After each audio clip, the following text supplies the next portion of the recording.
Hi and welcome back, my name is Emily. Today we're going to do some watercoloring. I am going to use one of the new stamp sets from Trinity Stamps called Blooming Bunch, and immediately when I saw this stamp set I fell in love with it because I think it's super adorable. And I'm going to do two different type of techniques for today's video. I'm going to start off by using an Arches watercolor paper. It's a cold press one. It was actually the first time ever that I used it in this video, so I had some problems with it because it moves, actually the colors moves differently than it does on my other cheaper watercolor paper, so I think I have to get used to it a little bit more. So it's good that I am practicing. And as always, when I am coloring something in a video, I just want to mention that I am no expert at this at all. I'm just doing it because I like it and I am practicing, and I like my results, but I can always be better. So I just wanted to mention that before I am starting here.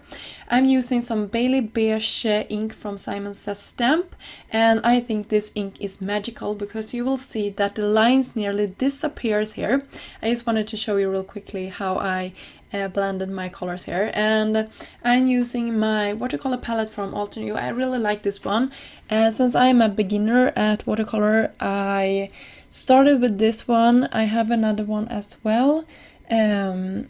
I really like this one. It's small, it's handy, you can bring it wherever you go, and the color palette for me is really good because I like to watercolor flowers in general. So it's a lot of pinks and great teal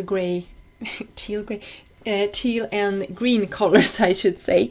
And I am just making sure that I'm doing a technique, I think it's called a wet technique, where I'm just making sure that my paper is wet and then I'm bringing the color to it. I know that you're supposed to let the colors bleed and do its thing, but I am not there yet. I'm trying, but I'm struggling a little bit. I want to help the colors go where I want them to go.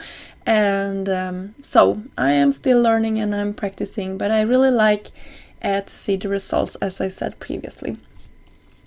So for my coloring here, I am making sure that I am doing every other panel in the beginning there, so I know where the panels was, so I just could continue coloring. Even though you can see it pretty good on screen here, the lines are really thin and light, so it can be sometimes hard to see them, and sometimes I'm making up new lines just because I couldn't see the other ones. So that is something you have to be willing to do if you're doing this technique. I will show you another technique a little bit later where I'm using black ink, and that I think that technique is for me easier because it takes less time. And the result of this was really pale, so you will see that I actually will go in with a second coat after I have painted the other one, just because I didn't like really the result here. So I will just show you a little bit of how I did the pink one up at the top as well, and then we will move on to the second panel that we will create in the black ink. So here you can see the finished result. The first time I'm showing it, it's quite pale, but you can see the flowers, and I had some different greens on the leaf there, just to bring some more dimension. So this will take me less time. So if you're new to watercoloring, I would suggest that you are doing something like this, because this is really fun, easy, and you don't have to think as much when you are coloring. You can color every other panel this time too, but it's not as big of a deal if you are doing them all the panels together, if that makes sense. So I have sped it up quite much because I am not this fast at coloring at all. I just wanted to keep you interested in this video, not bore you. So when I'm painting this, I am actually inside and my kids are outside. Usually I don't show a lot of coloring in my videos because I am usually doing that together with the kids, or at the sofa or somewhere where I'm not being able to record it. So I was lucky that I have some minutes alone that I could record this for you. And you can see that I'm starting to build up my colors. I'm doing a light coat at the beginning, and then I'm going in with a second coat that is a little bit heavier with colors, and a third one, and so on, and I'm building up the colors. And when I am done with this, I'm actually gonna go in with some dots, and I absolutely love how that turned out, and I know for a fact that I will do this a lot of times again, because I absolutely loved it. You will see that it brings so much texture, and it actually covers up all my mistakes, and also makes it look intentional, all the little mistakes that I am doing in my watercoloring. So you can see I'm going in with some small dots here of the darkest color that I'm used for the pink, and also for, of course, the yellow and so on. I will do the same things for the leaves after a while here when I am getting to those parts. And I'm using a really light brown color for my sunflower there. Just wanted to make sure that that is really popping. Or I imagine that that is a sunflower. You can imagine that it is some other flowers if you want to, but I was imagining that. So after that I am going to go in with some of the leaves here. Starting off the same way here, a really soft first coat, and I'm making sure that I'm leaving some white spots as well. I just think that that leaves some dimension to the leaves here and to the flower panels as well. I think if it would be a real flower, the sun, the light source would hit it in some parts, so I wanted to make sure that I had something of that. But I'm, as I said previously, no expert at this at all, so I am not like super careful making sure that all the the white spots are at the same like angle towards my light source, if that makes sense. So this is like my version of it, just making sure that I have some more dimension to it. So I'm going in with some more of those dots. You can see that I did the same thing here on the leaves. I really like those dots.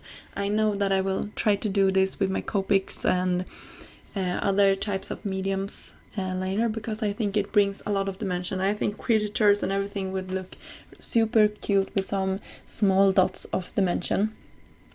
And I liked my second card so much that I wasn't pleased with my first one, so I actually started to paint it again with some darker colors. I thought it looked a little bit too pale, and then I went in with that dot motion to these leaves and flowers as well. So here you can see how it looks now, and I think it's so much better with the darker colors and the dots. So that is also a tip from me to you, to don't give up. Don't like throw your projects away if you don't like them, and try to fix them. So here I cut out from some copy paper, just some thin white paper, a mask, so I can make sure that this cuts out my colored panel perfectly, because I spent a lot of time on this and I didn't want to mess up my die cutting. And you can see how great this die is, because it actually cuts out all of those small white spaces in the bouquet here as well. So that, there you go, there it is, all cut out and ready to be popped on a panel. So I decided to keep this quite simple. I took some Heidi, I want to say Heidi Shine, but because it's an amazing YouTuber out there always saying that, but it's some gold spray from Heidi Swap, and I really like that one. And I took my scoring tool just to make some dimension to my background, and then I put the arrangement here up on some fun foam, or some double-sided dimension tape I should say, and also a sentiment strip to go across, and I use some embellishment also from Trinity Stamps. I would also mention that all the products that I'm using for today are going to be listed down below, and you can find them there if you're interested in the stamps and the sequins and the sentiments that I'm using. I'm going in highlighting some more with my white gel pen, and then we're moving on to our second card. I'm using some gray cardstock, just creating my card base here, and I will put this on top of it, also with some dimension, and I cut it out to be slightly smaller, just leaving that little gray frame around it, and I think that brings everything together real nice. I'm using some sequins, the same sequins actually, and another sentiment strip to go across my panel. And that was pretty much it. I hope you liked these projects. If you did, I would be really happy if you could considering subscribing to this channel and also giving this project a thumb up. I will leave you with some close-up of this project, and I hope that you're having a great summer, and I see you soon. Bye!